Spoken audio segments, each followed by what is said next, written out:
The ocean doesn't just take people. It erases them.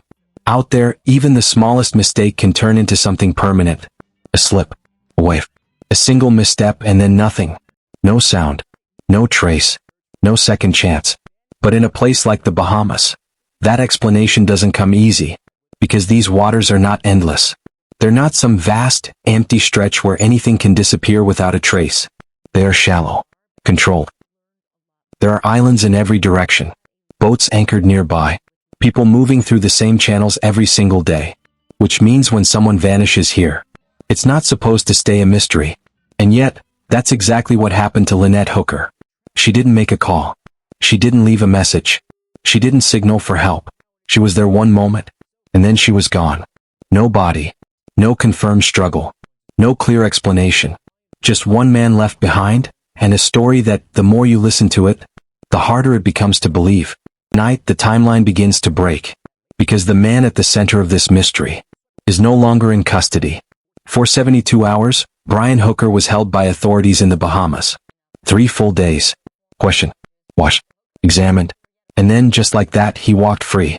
No charges, no arrest, no formal accusation. But that doesn't mean he's been cleared, because the official statement says something very different. Authorities made it clear. He was released pending further investigation. Not cleared, not ruled out, just released. And that distinction matters, because it tells you one thing right away: this case is not over. Not even close. Brian Hooker's version of events is simple, almost too clean. He says that on that night he and Lynette were heading back to their sailboat on a small dinghy, a routine trip, something they had likely done many times before. But this time something went wrong. He describes rough conditions, 3-foot waves, a small boat being tossed around, unstable, unpredictable. He says Lynette was thrown overboard, that it happened fast, too fast to stop, too fast to fix, and once she was in the water, he couldn't get her back. The engine stopped working, the boat lost power, and in the growing darkness, she disappeared. That's the story. That's what he says happened. And at first, it sounds possible, because accidents happen, people fall, water is unforgiving, and in the wrong conditions, even experienced people can be caught off guard. But the deeper this story goes, the less it holds together. Because there's a problem with the water. A big one. Someone else was there that night. Not on the dinghy, but close enough to see the same conditions. A captain. An experienced boater. Someone who lives that life every day. And according to him, the water wasn't rough. Not even close. People anchored near the Hooker's boat say the same thing. They felt the wind. They saw the waves. They were right there. And they say it wasn't dangerous. Not chaotic. Not the kind of environment where someone would just be thrown from a boat and disappear forever. That contradiction changes everything. Because if the water wasn't rough, then how does this story even begin? And it doesn't stop there. Because the location itself raises even more questions. Marsh Harbour isn't the open ocean. It's not deep, empty water stretching endlessly in every direction. It's protected, shielded by islands, surrounded by reefs. It's the kind of place people go because it's safer, calmer, more controlled. There are boats everywhere, people anchored nearby, traffic moving through the channels. And the water? In many areas, it's shallow. Shallow enough that, in some places, a person could stand. Think about that. A woman disappears in an area like that, and isn't found? That's not just unusual. It's alarming. Because in a setting like this, there should be evidence. There should be a sighting. There should be something. But there isn't. And that's where the story begins to shift. Because when the physical evidence doesn't line up, investigators start looking somewhere else. They start looking at the people, at the relationship, at what was happening before that night ever began. And that's where things take a darker turn. Because according to Lynette's daughter, this wasn't a perfect marriage. Not even close. She's been speaking out. Consistently. Publicly. And what she's saying adds a completely different layer to this case. She describes her mother as strong, disciplined, someone who worked out, did yoga, took care of herself. This wasn't someone fragile. This wasn't someone careless. And more importantly, this wasn't someone who would take unnecessary risks in dangerous conditions. But beyond that, she says her mother was unhappy, that the relationship was breaking down, that things weren't going well, and that Lynette wanted out. She wanted off the boat, wanted to leave, wanted something to change. And then, Before any of that could happen, she vanished. That timing matters, because it introduces something investigators always look for. Motive, not proof, not conclusions, but context, a reason why something might have happened. And when you combine that with everything else, the inconsistencies, the missing evidence, the unanswered questions, the story becomes harder to ignore. Because now the question isn't just, what happened on that dinghy? It becomes something much bigger, something far more uncomfortable. What if this wasn't an accident at all? And that's where this case starts to pull people in. Because the more you look at it, the more it resists a simple explanation.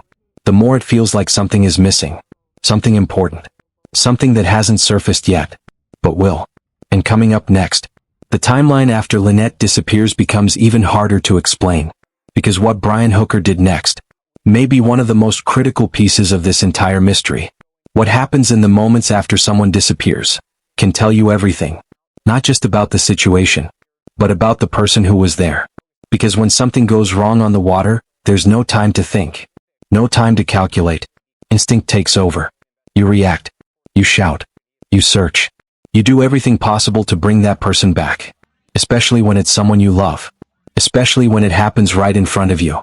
So the question becomes, what exactly happened in those next moments after Lynette went into the water? Because according to Brian Hooker, everything fell apart at once. He says she was thrown from the dinghy, that it happened suddenly, unexpectedly. 1 second she was there, and the next she was gone. In a situation like that, every second matters. The first instinct is always the same. Turn the boat. Get back to where they fell. Keep your eyes locked on the water. Don't lose sight of them. Because the moment you do, the ocean takes control. But Brian says he couldn't do that, because the engine stopped working. Just like that. No power. No control. A small boat drifting in open water. And a person in the sea. That detail changes everything. Because now this isn't just a fall. It's a complete loss of control. And in that moment, the window to save her starts closing fast. But here's where the questions begin. Because even without an engine, a dinghy doesn't just become useless. You can paddle. You can drift. You can still move. Even slowly. Even imperfectly. And most importantly, you can still try. So what did that attempt look like? How long did it last? How far did she drift before she disappeared? Those are the details investigators focus on, because they define whether this was a desperate rescue, or something else entirely. And right now, those details are unclear. Then comes the next part of the story. The part that has left experienced boaters shaking their heads. Because after Lynette disappeared, Brian says he made his way back, alone, across the water, in that same small dinghy, without an engine, just like that. No power, no control. A small boat drifting in open water, and a person in the sea. That detail changes everything. Because now this isn't just a fall. It's a complete loss of control. And in that moment, the window to save her starts closing fast. But here's where the questions begin. Because even without an engine, a dinghy doesn't just become useless. You can paddle. You can drift. You can still move. Even slowly. Even imperfectly. And most importantly, you can still try. So what did that attempt look like? How long did it last? How far did she drift before she disappeared? Those are the details investigators focus on, because they define whether this was a desperate rescue, or something else entirely. And right now, those details are unclear. Then comes the next part of the story. The part that has left experienced boaters shaking their heads. Because after Lynette disappeared, Brian says he made his way back, alone, across the water, in that same small dinghy, without an engine, rowing, 4 miles. Think about that for a second. A man alone in the dark in open water, after his wife has just gone missing, managing to navigate his way back across a harbor, without power, without lights confirmed, without clear direction. And according to his own account, in rough conditions, that journey is not small. It's not simple. It's physically demanding, mentally exhausting, and incredibly difficult to do accurately, especially at night. Even experienced boaters will tell you, distance feels different on the water. What looks close during the day can feel endless in the dark. Landmarks disappear. Orientation fades. Everything starts to look the same. So how does someone make that journey successfully, while another person vanishes just moments before? That contrast is what investigators can't ignore, because it creates a gap in the story. A gap between what should have happened and what did. And then there's the question of time. Because time in situations like this leaves a trail. How long was she in the water before he stopped searching? How long before he started heading back? How long did it take him to reach safety? Those are not small details. They're critical, because they help reconstruct the moment. They help determine what was possible, and what wasn't. But right now that timeline isn't clear. And without it, everything becomes harder to verify. There's also something else that stands out. Something quieter but just as important. Communication. Because on the water, communication is everything. Boaters rely on it. For safety. For emergencies. For survival. Even a small dinghy can carry a handheld radio. Something simple. Something that can send out a distress call. Alert nearby boats. Bring help within minutes. But in this case, there's no clear indication that call was made. No immediate signal. No urgent broadcast. Just silence. And that silence raises a difficult question. Something went wrong. Why wasn't help called right away? Because in a place like Marsh Harbour, help isn't far. There are boats nearby. People listening. Communities that respond quickly when something happens. It's one of the reasons people feel safe there. Because you're never truly alone. Unless something prevents you from reaching out. Or something delays that decision. And that delay can change everything. Now step back for a moment. Look at the sequence. A fall into the water. An engine that suddenly fails. A missing person in a contained environment. No immediate rescue. No confirmed distress call. And then, a long, successful return journey by the only person left. Each of those details on their own might be explainable. But together, they start to form a pattern that doesn't sit right. A pattern investigators have seen before. Cases where the story sounds reasonable at first, until you look closer, until you break it down, until you ask the uncomfortable questions. And those questions are growing. Because there's another layer to this. Something that makes the situation even more complicated. Alcohol. It's been suggested that the couple may have been drinking that evening. Nothing confirmed. But enough to raise the possibility. And if that's true, it changes everything. Because alcohol affects judgment, reaction time, decision-making. It can turn a manageable situation into a dangerous one. It can delay responses, cloud memory, create confusion about what actually happened. And in a situation where every second matters, that matters a lot. But even then, it doesn't explain everything. Because experienced boaters know their limits. They know when not to go out, when to stay put, when to wait for better conditions. So if they were out there, what? That question leads back to something deeper. Choice. Every action that night started with a decision. To leave the sailboat. To get on the dinghy. To travel at that time. In those conditions. With whatever state they were in. Those decisions matter. Because they set everything else in motion. And once they were out there, there was no easy way to undo them. And then comes one of the most uncomfortable realities in this entire case. The fact that there were no witnesses. No one else on that dinghy. No one to confirm what happened. No one to contradict it. Just one version of events. From the only person who came back. That kind of situation is incredibly difficult to investigate. Because without physical evidence, without a body, without a clear timeline, everything depends on what can be proven. And right now, there's still too much that can't be. Which brings everything back to the same point. That moment on the water. The moment Lynette disappeared.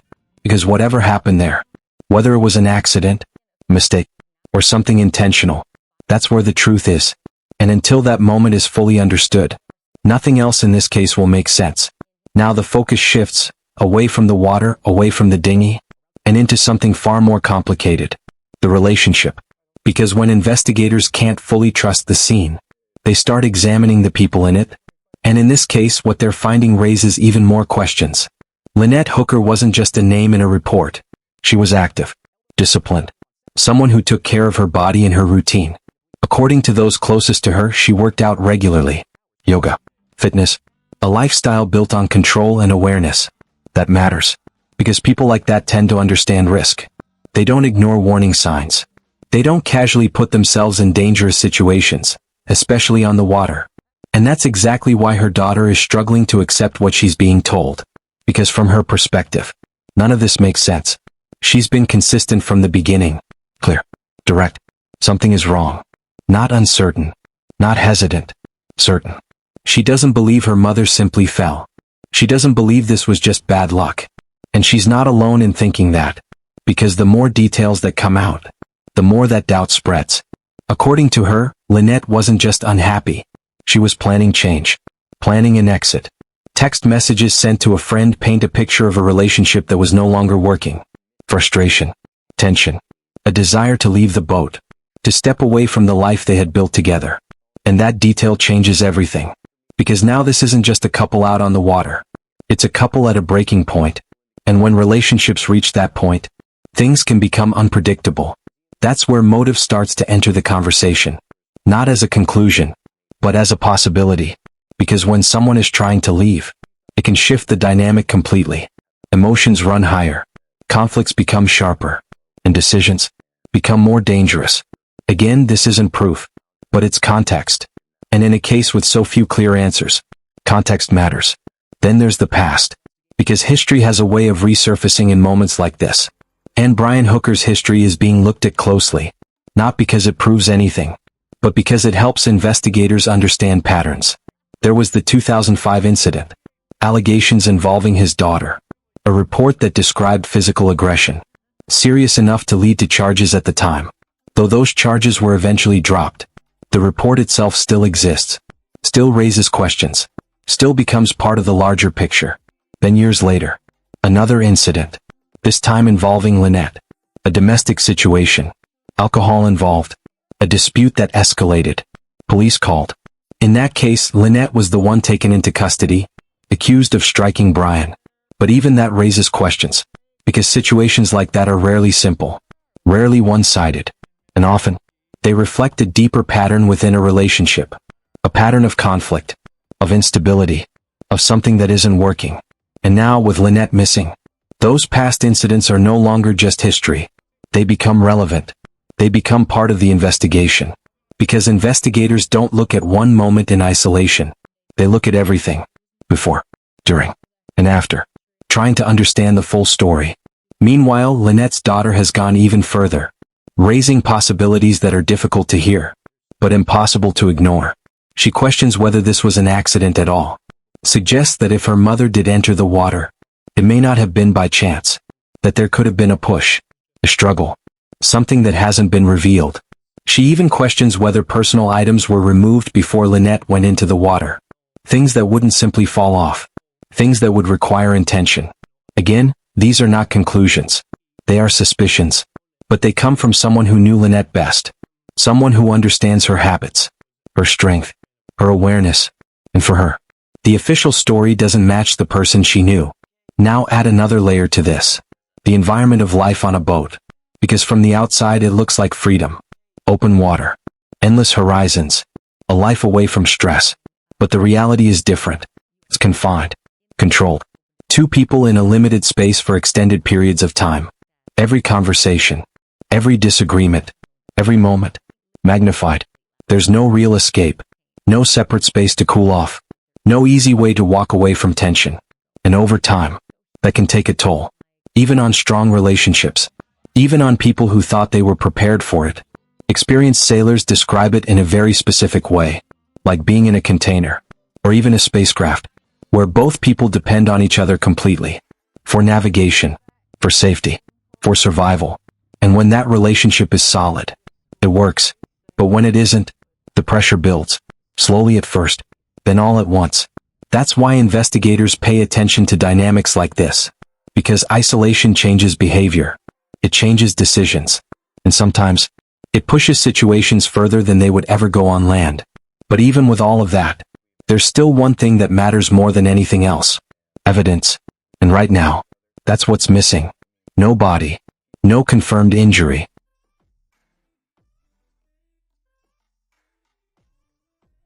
No physical proof of what happened on that dinghy. Just questions. And a growing list of inconsistencies. Which is why another major development in this case is so important. The involvement of the United States Coast Guard. Because this is no longer just a local investigation. It's now international. Coordinated. Expanded. The Coast Guard has access to resources, data, and expertise that go far beyond a standard search. They analyze currents. Weather patterns. Movement across water. They reconstruct scenarios. Test possibilities. look for things others might miss. And importantly, they don't just search, they investigate. That shift signals something critical. This case is being taken seriously, not just as a missing person, but as something that may involve more than an accident. Because when multiple agencies start working together, it means the questions have reached a level that can't be ignored. And still, despite all of this, one key piece is missing: Lynette. Because without her, there's no confirmation, no final answer, no way to say with certainty what happened in those final moments. Everything depends on finding her, where she is, what condition she's in, what the evidence reveals. Because until that happens, this case stays open, unresolved, unfinished. And that's what makes it so unsettling. Because right now, there are two possibilities. One is simple: a tragic accident, a fall, a failed rescue, a situation that spiraled out of control. The other is something far more deliberate, something hidden, something that hasn't fully come to light yet. And the truth is sitting somewhere between those two. But here's the thing about cases like this: they don't stay in that space forever. Eventually, something shifts. A piece of evidence surfaces. A detail is confirmed. A contradiction is exposed. And when that happens, the entire story changes. The question is, which way will it go? At this point, everything comes down to one thing: what can actually be proven? Because in a case like this, theories are everywhere. Opinions spread fast. But investigators don't work on feelings. They work on facts. And right now, they're trying to rebuild a moment that only two people experienced, using evidence that barely exists. So they turn to the one thing that never lies: the environment, the water itself. Because water leaves patterns. Currents move in predictable ways. Tides shift on a schedule. Wind pushes in directions that can be tracked, measured, and verified. And when someone enters that system, they don't just disappear randomly. They move. They drift. They follow a path. And that path can be studied. Investigators can simulate it. They can drop objects into the water at specific points, track where they go, measure how long it takes, compare that movement to the timeline that's been given, and slowly piece together whether the story matches reality. Because if Lynette fell where Brian says she did, the water should tell the rest of the story. It should lead somewhere, toward a shoreline, a reef, a shallow bank, somewhere she could have been found, or at least, somewhere evidence could have surfaced. But so far, that hasn't happened. And that absence is becoming louder than anything else. Because in a place like Marsh Harbour, things don't just vanish. Not completely. Not without leaving something behind. That's why some experts believe a drift test could change everything. A controlled experiment, drop a weighted object, or even a simulation dummy, at the exact location and time Brian described. Let the tide take it, and see where it ends up. Because if that path doesn't match the reality of this case, then the story doesn't hold. It's one of the few ways to test what happened without relying on memory, without relying on a single account. Just physics, just nature, just truth. And that's exactly what investigators need right now. Something objective, something that doesn't change, something that either confirms the story or breaks it apart. But even that has limits, because there's another problem in this case: tracking, or more accurately, the lack of it. Out on the water, most small dinghies don't have GPS tracking. No recorded path. No digital footprint. No way to look back and say with certainty, this is exactly where they were. That means everything depends on estimation, on memory, on what someone says they remember. And memory, especially under stress, isn't always reliable. It shifts. It fills gaps. It tries to make sense of chaos. And sometimes, it gets things wrong. So now investigators are working with fragments. Pieces of a timeline that don't fully connect. A location that can't be precisely confirmed. And a sequence of events that only one person can describe. That's why they're also looking at behavior. Because behavior leaves patterns too. Not in the water, but in people. What someone does before an event. What they do during it. What they do after. All of it matters. All of it can reveal something. And in this case, one detail continues to stand out. The delay. Not just in communication, but in the overall response. Because when something like this happens, people react immediately. They call for help. They alert others. They create noise, urgency, action. But here, that urgency feels muted, unclear. And that gap is something investigators are paying close attention to. Because sometimes, what doesn't happen is just as important as what does.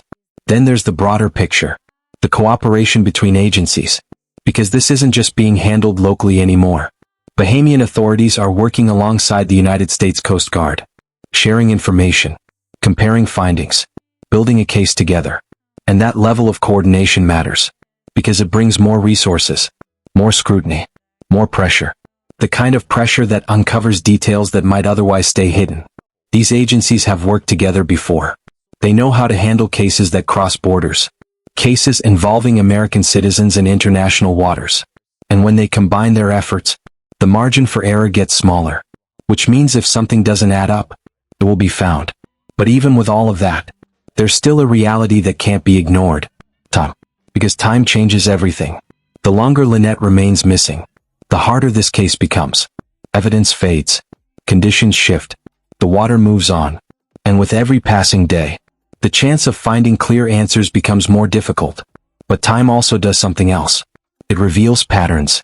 It exposes inconsistencies. It puts pressure on stories that don't hold up.